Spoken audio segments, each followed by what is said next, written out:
우리 사람들은 누구나 세상을 살아가면서 깊은 통찰력을 가져야 됩니다. 통찰력이라는 것은 한마디로 이야기해서 어떤 깊은 깜깜한 암굴이 있는데 모든 사람들이 그 암굴 속에 깊은 곳에 무엇이 있는지 알지 못할 때 밖에서 들어가 보지 않고도 그곳에 무엇이 있는지를 아는 그 사람을 통찰력을 가진 사람이라, 그런 능력을 바로 통찰력이라고 부르는 겁니다. 우리 인생을 살아가며 여러 사물들을 대하게 됩니다. 여러 사람을 또 만나게 됩니다. 많은 환경, 많은 경우를 우리가 당하게 됩니다. 그러나 우리는 그 사물이나 사람 혹은 사건이나 환경이 내게 대하여 가지고 있는 뜻을 꿰뚫어 보지 못하기 때문에 우리가 얼마나 좋은 기회들을 많이 놓치고 살고 있는지 알 수 없습니다. 우리가 만나면서 살아가는 모든 사물 가운데 가장 중요한 것이라고 하면은 아마 시간이라고 이야기할 거예요. 우리는 시간을 떠나서 살 수도 없고 시간을 초월해서 살 수도 없습니다. 그런 이야기가 있어요. 어떤 성도님이 하루는 아주 꾀가 생각이 났습니다. 그래서 기도하다 말고 하나님께 여쭤봤어요. 아버지는 너무 위대하시니까 이 우주도 돈짝만하게 보이겠지요. 그랬더니 하나님께서 오냐 그렇단다 하고 대답을 하시더래요. 아버지, 하나님은 너무 위대하시기 때문에 100만 년도 아버지께는 1초밖에 안 돼 보이겠네요. 오냐 그렇단다 그렇게 말씀하시더래요. 이 성도가 이야기하기를, 아버지요, 그럼 아버지께서는 100만 불도 1센트밖에 생각이 안 되겠네요. 그랬더니 하나님께서 오냐 그렇단다 그러더랍니다. 그때 이 성도가 기도하기를, 그러면 아버지 나한테 1센트만 주세요. 그랬더니 우리 하나님이 대답하시기를, 오냐 주겠는데 1초만 기다리라 그렇게 말씀을 하대요. 우리 참 시간을 초월해서 존재하시는 우리 하나님과 시간 속에 살고 있는 우리를 대조하는 재미있는 유머라 이렇게 말할 수가 있겠습니다. 우리 사는 우리 성도님들, 우리는 이 시간을 어떤 통찰력을 가지고 보느냐에 따라서 우리 인생이 결정되고 맙니다. 우리 인생관이 결정이 되는 겁니다. 우리 시간을 가지고 우리 살아갈 때 그 시간의 최소 단위가 순간이라고 이야기를 하겠습니다. 우리가 매일매일 살아가는 이 순간순간을 어떤 눈으로 보느냐에 따라서 우리 인생은 완전히 색깔이 달라지게 되는 거예요. 어떤 사람은 순간순간을 견디기 힘든가, 주체하기 힘든 것으로 생각하며 살아가는 그런 사람들이 있습니다. 이런 사람들께는 어쩔 수 없이 인생이 참으로 권태롭고 지루한 삶이 될 수밖에 없겠지요. 또 어떤 사람은 순간순간을 두려운 것, 이기지 못할 도전으로 생각하면서 사는 사람들도 있습니다.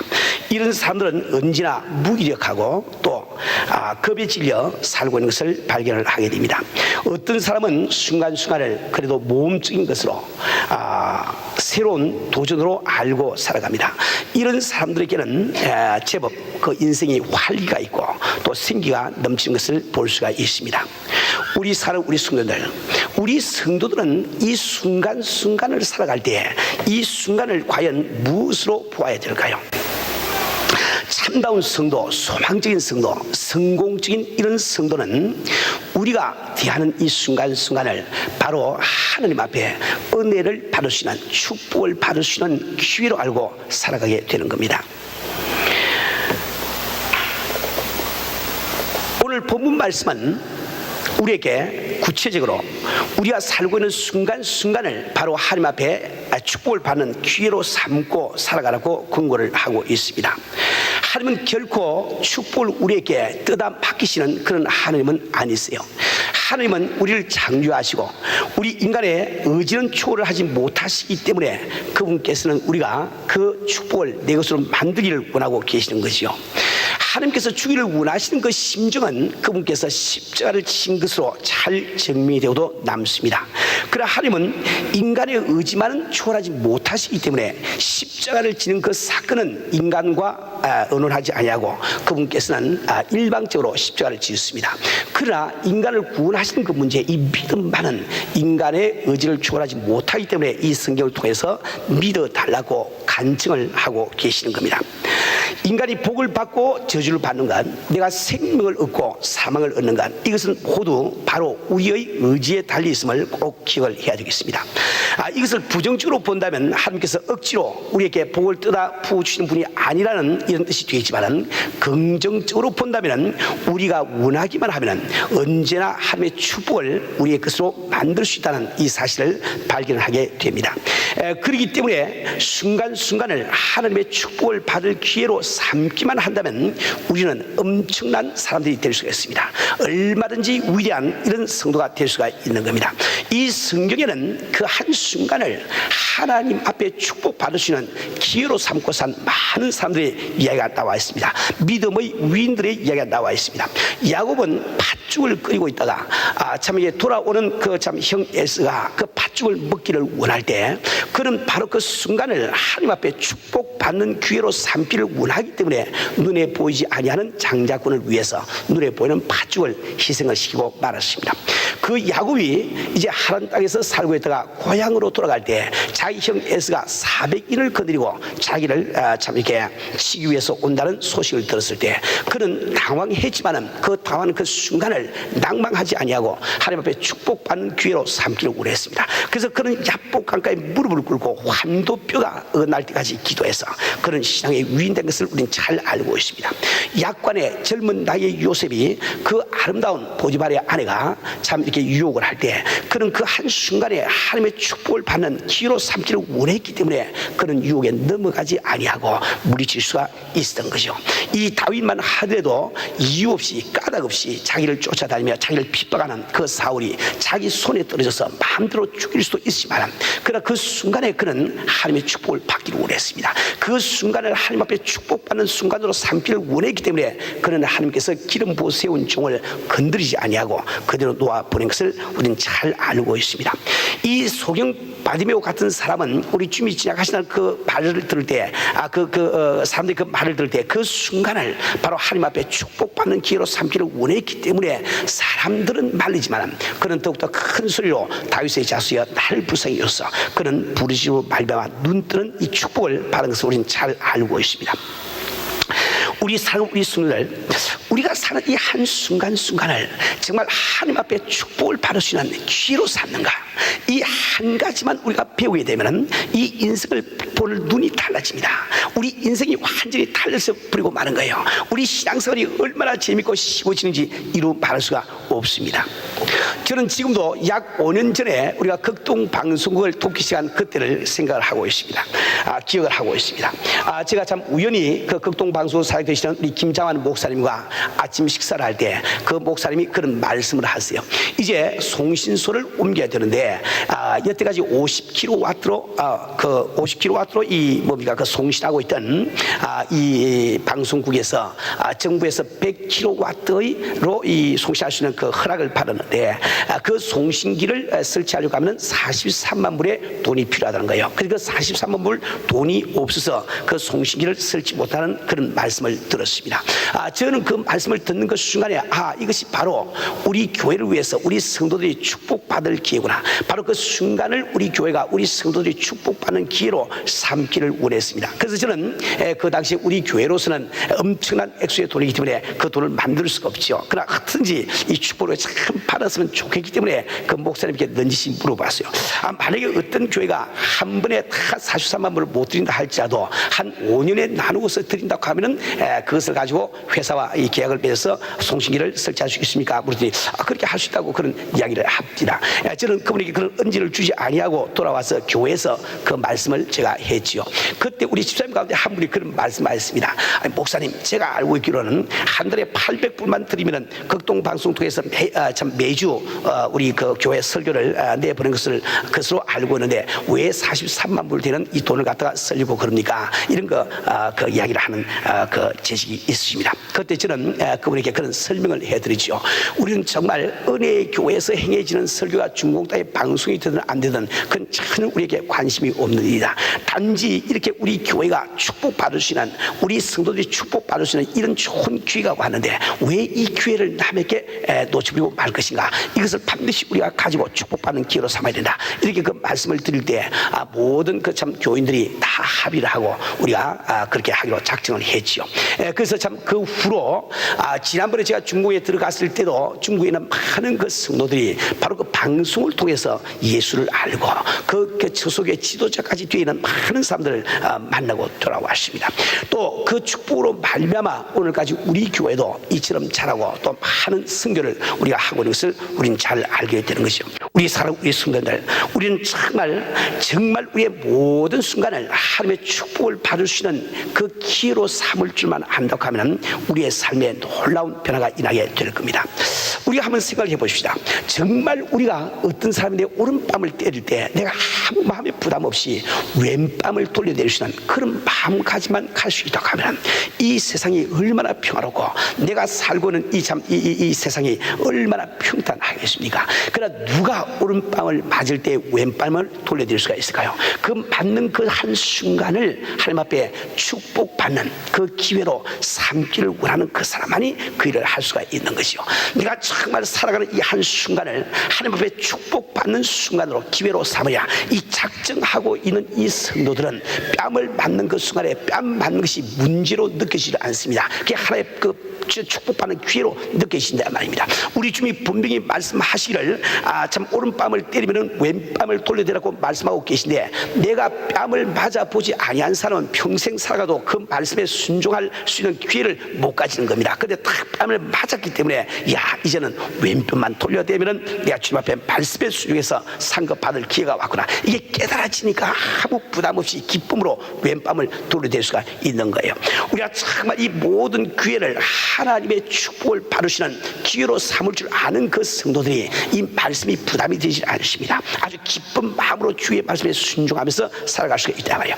어떤 사람이 내 옆에서 하루에 490번씩이나 실수를 저지르고 나를 못 살게 구는데 누가 그것을 마음에 아무 부담 없이 다 용서하며 지나갈 수가 있겠습니까? 바로 그 한순간을 주님 앞에 축복받을 수 있는 기회로 삼고자 하는 그 사람만이 그 일을 할 수가 있는 거예요. 우리 주님은 어떤 사람이 너에게 하루에 7번씩 7번을 잘못을 저지르도 용서해 주라고 말씀하고 계신데 그 말씀을 기억하고 그 순간을 하나님 앞에 축복받는 기회로 삼기를 원하는 그 사람은 그 사람이 내게 어떤 실수 아무리 자주 실수를 하더라도 기쁜 마음으로 그를 용서를 해줄 수가 있는 겁니다.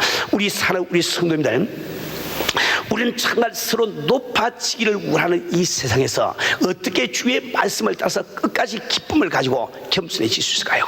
바로 그 한순간을 하나님 앞에 축복받는 기회로 삼고자 하는 그 사람이 비로소 그것이 가능하게 되는 거예요. 내가 비록 참 이렇게 불치의 병이 걸렸다 할지라도 내가 정말 주님 앞에 이 한순간을 하나님 앞에 축복받는 기회로 만들어야 이게 작정한 그 사람에게는 절대로 낭망이나 실망이 없는 거예요. 이 병원에서는 아무리 참 불치병이라고 지나내렸다 할지라도 나는 그 가운데서 조용히 마음을 낮추고 정말 이 가운데서 주님이 내게 말씀하시는 음성을 듣기를 원하는 겁니다. 혹시 이 가운데 나를 향하신 주님의 사랑의 채찍이 들어있지 않은지 바라보기를 원하는 거예요. 내가 그것을 발견하지 못할 때는 그가 채찍에 맞음으로 우리가 남을 얻다. 이 말씀이 내게 이루어지는 그 기회로 삼기 때문에 이 불치병이 걸렸다는 이 진단을 들을 때 그것을 가지고 낭망하기보다는 더욱더 축복받을 기회로 알아서 기뻐하게 된단 말입니다. 우리 사는 우리 순간 우리는 정말 우리가 살아가는 이 순간순간을 하나님 앞에 축복받는 기회로 삼는 여러분 되시를 주님으로 축원합니다. 사랑하는 우리 성도들, 우리가 이 하나님 앞에 순간순간을 하나님의 그 축복을 받는 기회로 삼기 위해서 필요한 4가지 생활 원리를 여러분에게 오늘 말씀을 드리길 원합니다. 제일 첫 번째는 여러분은 어떤 경우 어떤 환경을 당한다 할지라도 먼저 하나님의 말씀을 기억을 하세요. 그리고 그 말씀이 무엇이라고 되었는지 기억을 하시고 그 말씀에 순종만 하게 되면 그 순간이 바로 나의 축복으로 변하게 되는 겁니다. 우리 사랑하는 우리 성도들, 우리가 그런데 이 하나님의 말씀을 따라서 순종하기 위해서 그 필요한 몇 가지 사항들이 있습니다. 첫 번째로 여러분이 꼭 기억해야 되는 것은 하나님의 말씀으로 산다는 것은 절대로 상식을 따르지 않는다는 이 뜻과 같은 거예요. 우리는 이 세상을 살아가면서 내 행동을 결정할 때 얼마나 많은 경우에 우리는 그 인간의 상식, 인간의 이론으로 내린 그 결론을 따라가기를 좋아합니까? 그런데 우리가 하나님의 말씀으로 산다는 그 뜻은 그런 인간의 상식을 상식과 인간의 그 논리와 아무리 하나님의 말씀이 반대가 된다 할지라도 그 말씀대로 살아가겠다는 이 뜻을 이야기를 하고 있습니다. 두 번째로 우리가 말씀대로 산다는 것은 모든 말씀대로 산다는 뜻이 포함이 되는 거예요. 우리는 흔히 이 성경 말씀 가운데서 내 성품에 맞는 몇 가지 말씀, 내가 행할 수 있는 몇 가지 말씀을 뽑아서 그 말씀대로 순종함으로 내가 마치 하나님의 말씀대로 순종하는 사람으로 착각을 하기가 참 쉽습니다. 그러나 우리는 모든 경우에 모든 말씀대로 우리는 살아야 되기 때문에 우리 성도님들이 말씀대로 살아서 모든 그 순간을 내 하나님 앞에 축복받는 기회로 만들기 위해서는 우리가 성경을 부지런히 공부해야 되는 그 이유가 그런 거예요. 이 성경 말씀 가운데는 모든 경우 어떤 처지에서도 우리가 행할 수 있는 모든 원리가 들어있습니다. 이걸 알지 못하는 그 사람은 말씀에 순종을 할 수가 없는 것이죠. 그래서 우리가 이 성경 공부를 하며 성경 읽지 않아야 되는 그 이유가 바로 거기 있는 겁니다. 그리고 그 성경 말씀이 아무리 내가 참 이게 그 행하기는 힘든 일이고 내 성품에 맞지 않는다 할지라도 그 말씀을 행하는 것이 바로 이 한순간을 내가 하나님 앞에 축복받는 기회로 만드는 기류구나. 이것을 아시고 꼭 그대로 순종을 하셔야 되는 거예요. 이제 세 번째로 하나님의 말씀대로 산다는 것은 결코 쉬운 일이 아님을 기억을 해야 됩니다. 우리가 하나님의 말씀대로 산다는 것은 아직 갈라지지 아니한 홍해 속으로 하나님의 말씀을 따라서 발걸음을 떼는 것하고 똑같습니다. 그 홍해가 갈라지기 전까지는 인간의 눈으로 볼 때는 홍해는 어디까지나 죽으며 그것은 사망에 불과합니다. 그러나 그 하나님의 말씀에 따라서 발을 옮겨서 들어갈 때 사망이 변해서 생명이 된 것을 우리는 알고 있습니다. 음부가 변해서 생로로 변한 것을 우리는 알고 있다 말입니다. 우리가 하나님의 말씀대로 살 때 위기의식을 느끼지만은 그것은 어디까지나 피조물된 우리의 잘못이 하나님의 말씀의 결점이 있는 것이 아니에요. 하자가 있는 것은 아닙니다. 여러분이 꼭 끝까지 그 말씀을 믿고 순종할 때 실수가 없으신 하나님께서는 반드시 당신을 축복해 주심을 믿으시길 바랍니다. 이제 그 두 번째로 여러분이 이 매 순간을 하나님의 축복을 받는 그런 기회로 삼기 위해서 필요한 것은 언제나 어디서나 어떤 경우에나 나의 필요를 먼저 채우려고 하기보다는 하나님의 필요를 먼저 채워드리는 이런 삶이 되기를 바랍니다. 우리 주님은 분명히 말씀하시기를 너희는 먼저 그 나라와 그 의를 구하라. 그리하면 이 모든 것을 하시라. 너희는 먼저 그 나라와 그 의를 구하라. 그리하면 이 모든 것을 대주자. 이 뜻이 무슨 뜻입니까? 너희는 어떤 경우 어떤 처지에 이르든지 너희는 먼저 하나님의 필요를 알고 하나님의 필요를 채워주려고 하는 삶이 되라. 그럼 하나님께서 너희의 필요를 채워주자는 이 뜻과 똑같은 거예요. 우리 많은 사람들은 내가 주님 앞에 받은 축복을 가지고 나의 필요를 먼저 채우려고 합니다. 우리가 축복을 이미 받았지만 내가 받은 축복을 가지고 나의 필요를 채우려고 하는 그 사람은 빗물을 받아가지고 마시는 그 사람과 똑같습니다. 이제 빗물은 받았지만 마시고 나면 더 마실 것이 없으신데 말이요. 그러나 내가 정말 주님 앞에 받은 그 축복을 가지고 주의 필요를 먼저 채워주려고 하는 그 사람은 샘물을 파는 사람과 똑같습니다. 내가 가랄 때마다 필요할 때마다 얼마든지 생수가 흘러나오는 이런 샘물을 파는 것과 똑같은 것이죠. 우리 사는 우리 순들 우리는 정말 주 앞에 물질로 축복받으면 그 물질을 나의 필요를 위해서 쓰기보다는 하나님의 필요를 먼저 생각하고 쓸 수 있는 이런 성도가 되어야 되는 거예요. 이런 그 축복 가운데 사는 성도는 콩나물과 똑같습니다. 그 콩나물이라는 놈은 물을 주면 물을 팔아가지고 간수를 못해요. 다 밭에 나간다. 다 흘러나갑니다. 그 흘러나가고 있지만은 그 콩나물은 차차 키가 자라고 참 이게 살이 찌는 것을 우리는 알 수 있지 않습니까? 우리가 언뜻 생각하면 주님 앞에 받은 참 이 물질의 축복을 주의 필요를 위해서 주를 위해서 다 드리버리면 내게 무슨 소용이고 이렇게 생각할지 모르지만은 그것이 한 번 두 번 되풀이 되는 동안에 여러분의 믿음이 자라고 여러분의 기업이 자라고 여러분이 생각하는 돈의 단위가 달라지는 것을 알아야 됩니다. 이것이 바로 내가 자른 길이라는 것을 우리는 알아야 된다 말이에요. 우리 사는 우리 성도님들 우리는 정말 이 재물뿐만 아니라 우리의 시간을 우리의 재능을 먼저 하나님의 필요를 채워드리기 위하여 쓸 줄 알아야 됩니다. 이것이 바로 모든 순간을 하나님의 축복을 받는 기회로 삼는 두 번째 비결이 되는 것입니다. 이제 세 번째로 여러분 모든 순간을 하나님의 축복을 받는 기회로 삼기 위해서는 반드시 범사에 감사할 줄 아는 이런 삶이 되어야 됩니다. 우리가 똑같이 하나님의 말씀에 순종하고 똑같이 하나님의 필요를 채워드린다 할지라도 억지로도 얼마든지 할 수가 있는 겁니다. 할 수 없기 때문에 할 수도 있단 말이에요. 그런 것을 우리 주님은 받지 아니하심을 우리는 잘 알아야 됩니다. 우리 주님은 감사가 섞인 그 재물을 기쁘게 받으심을 잘 알아야 되는 거예요. 우리 사랑하는 있습니다. 우리는 어떤 일을 당한다 할지라도 먼저 이 범사에 감사하는 이 마음을 가져야만 우리가 축복을 받을 수 있는 것을 꼭 기억을 하시길 바랍니다. 우리가 범사에 감사한다는 것, 다시 말하면 내가 보기에 좋은 일이 일어났을 때만 감사하는 것이 아니라 내가 언뜻 보기에 싫은 일, 좋지 않은 일이 일어났을 때도 그 가운데서 하나님 앞에 감사를 한다는 것은 바로 주님의 주권과 주님의 선하심을 인정한다는 그런 뜻이 있는 거예요. 우리가 주님의 주권을 인정한다는 이 뜻은 바로 내게 어떤 어려운 일, 어떤 역경이 일어난다 할지라도 바로 우리 주님의 허락 없이는 일어나지 않는다는 것을 내가 믿는다는 뜻을 갖고 있는 거예요. 내가 주님의 그 선하심을 내가 참 이렇게 믿는다는 그 뜻은 바로 지금 일하고 있는 일이 내 인간의 상식으로 볼 때는 얕은 인간의 수준으로 가지고 볼 때는 이것이 내게 불행한 일처럼 보이지만 하나님의 선하신 눈 가운데는 반드시 장차 이것이 내게 보이게 되는 것을 믿는다는 그 뜻이 그 속에 들어있는 거예요. 그래서 이 범사에 감사하지 않고는 우리는 주님 앞에 매 순간을 축복받는 기로 삼을 수는 없는 겁니다.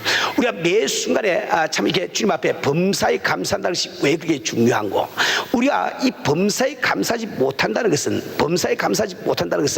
바로 이 시간도 주님께서 왕 되심을 인정하지 않는다는 뜻이에요. 그분께서 나를 향해서 선하신 뜻을 갖고 있음을 인정하지 않는다는 거예요. 그렇기 때문에 이 범사에 감사하지 못하는 사람을 주께서 돌보지 못하는 이유가 바로 거기 있는 겁니다. 우리 성도님들, 나는 정말 여러분이 정말 어려운 일을 당했을 때, 정말 뭡니까 절벽에 부닥쳤을 때 감사하는 여러분이 되시길 바랍니다. 왜 그런가 하니까 일단 한번 내게 불행한 일이 일어나 버리면 내가 그것을 원망한다고 해서 한탄한다고 해서 눈물을 흘린다고 해서 그것이 다시 되돌이켜지지 않습니다. 한번 쏟아진 물은 다시 담을 수가 없는 법이죠. 한번 떠난 화살이 되돌아오지를 않습니다. 시간을 다시 거슬러 흐르게 우리는 할 수가 없다 말이에요. 그런데 이왕의 일이 이 나쁜 일이, 좋지 않은 일이 일어났으면 그 일어난 그 순간을 바로 하나님 앞에 축복받는 순간으로 만들어지지 않겠습니까? 그러기 위해서는 우리 주의 말씀대로 이 범사에 감사하는 것, 그 자체를 감사하는 이것을 우리가 꼭 배워야만 되는 겁니다. 우리 성도님들, 오늘도 여러분 가운데 정말 돌이킬 수 없는 그런 일을 당한 분도 계실 거예요. 상상치 못한 그런 실패를 경험하고 있는 성도님도 계실 거예요. 그러나 여러분 낙망하지 마세요. 참 이렇게 실망하지 마세요. 바로 그 순간, 이 순간을 하나님 앞에 축복받는 기회로 만들기 위해서 여러분 오히려 그 일 때문에 주를 찬양하시고 주 앞에 감사하시는 이런 성도가 되시기를 주의 이름으로 부탁을 드립니다. 우리 사랑하는 성도들, 이제 마지막으로 우리가 매 순간을 하나님의 축복을 받는 기회로 삼기 위해서는 반드시 너그러운 마음을 가져야만 됩니다. 이 너그러운 마음을 갖지 못한 사람은 결코 하나님의 말씀대로 살 수가 없습니다. 너그러운 말씀을 갖지 못한 사람은 결코 먼저 하나님의 표를 충족시켜 드릴 수가 없는 거예요. 너그러운 마음이 없는 사람은 결코 범사에 감사할 줄을 모르게 되는 겁니다. 그렇기 때문에 이 성경에 나오는 많은 믿음의 위인들은 모두 마음이 너그러운 사람들이라는 이런 공통점을 가지고 있는 거예요. 우리가 아브라함만 보더라도 그가 롯을 데리고 나와서 롯의 목자와 자기 목자가 싸울 때 그가 어떻게 이야기합니까? 우리가 함께 이 땅이 우리를 용납하지 못하니 우리가 서로 갈랐어야 되겠는데 내가 삼촌이고 내가 기득권을 갖고 있으니 내가 먼저 땅을 취하고 남은 땅을 내가 가지라, 이렇게 말하지 아니하고 내가 우하면 내가 좌하고 내가 좌하면 내가 우하리라. 먼저 그 롯에게 양보하는 너그러운 마음을 볼 수 있는 겁니다. 이 믿음의 위인들이 하나님의 축복 가운데 살 때 그들은 우연하게 축복을 받는 것이 아닙니다. 반드시 축복을 받을 수 있는 어떤 조건을 그들 갖추고 있는데 그 조건 중에 하나가 바로 너그러운 마음이거든요. 이상만 하더라도 참 까닭없이 이 브레스 사람들이 와서 운물을 흙으로 메울 때 그건 다투지를 않습니다. 싸우지를 않습니다. 왜? 너그러운 사람이기 때문에. 그를 양보하고 4번씩이나 자리를 옮겨서 마지막에 브레스 사람 오지 않고까지 가서 잘 축복 가운데 산 것을 우리는 발견을 하게 된다 이 말입니다.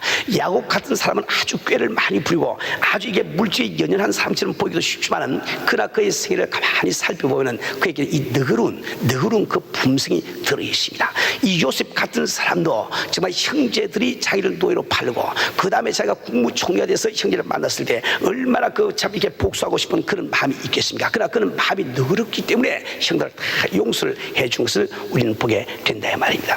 우리 사는 우리 성도들 그 성경에 나오는 많은 그 위인들은 전부 다 너그러운 이런 그 품성을 갖고 있는 겁니다.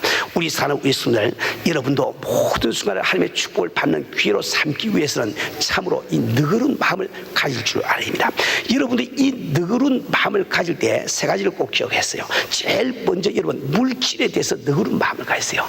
하나님을 대할 때 물질에 대해서 너그러운 마음을 갖는 그 사람이 주 앞에 축복을 받을 수가 있습니다. 사람을 대할 때 물질이 인색하지 않는 그 사람이 하나님 앞에 축복을 받을 수 있는 그런 사람이 될 수가 있는 거예요. 여러분 하나님 앞에는 절대로 인색을 하지 마세요.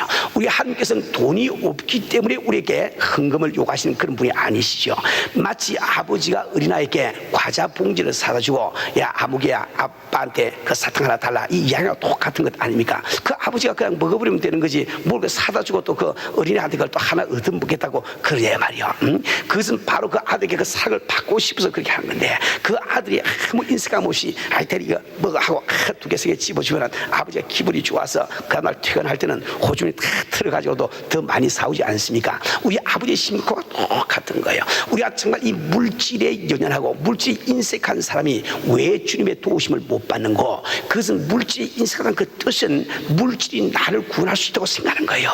하나님보다 물질을 더 귀하게 여기기 때문에 절대로 하나님의 도우심을 받을 수가 없다 말입니다. 여러분은 정말 물질에 대해서 너그러운 이런 성도가 되기를 바랍니다. 두 번째로 필요한 것은 꼭 용서에 대해서 너그러운 사람이 되셔야 합니다. 아무리 형제 자매가 네게 잘못을 저질러도 너그러운 사람은 용서를 잘 할 줄 압니다. 용서할 줄 모르는 사람은 내가 하나님 앞에 받은 이 용서가 얼마나 감사한 것인지 그분께서 십자가를 지고 피를 흘리시면서 나를 구원해주고 용서해주신 이 사랑이 얼마나 큰 것인지 그 감사를 모르는 사람이기 때문에 우리 주님께서 그런 사람을 돌볼 수가 없다 말입니다. 세 번째로 우리가 너그러울 때는 낮아지는데 너그러워지기를 바랍니다. 점수란 우리 피조물이 하나님 앞에 가져야 되는 가장 기본적인 미덕인데 누구나 높아지기를 원하는 이 세상에서 누가 끝까지 낮아질 수가 있겠습니까? 너그러운 그 사람이 아주 형제가 나를 뒤로 올라서고 할 때 그래 그렇게 올라서고 싶으나 너는 올라가거라 나는 내려가겠다 그 너그러운 마음이 있는 그 사람이 끝까지 겸손을 지킬 수가 있는 겁니다. 우리 사는 우리 성도들 우리는 이제 많은 순간순간이 우리 앞에 놓여 있습니다. 이 순간순간들은 엄청난 하나님의 축복이라는 보물을 감추고 있는 암물과 같아요. 광맥과 같다 말이요. 이제 누구든지 키만 캐면은 그 엄청난 보물이 내 것이 될 수가 있는 겁니다. 우리 사는 우리 성도들 이제 앞으로 우리는 살아가면서 내가 만나는 순간순간을 오직 하나님 앞에 축복 받으시는 기회로 삼으리라. 우리 결심함으로 말미암아 주 앞에 참으로 위대한 생애를 사시다가 주님 오시는 그날 큰 상급 받는 여러분 되시기를 주님으로 축원합니다.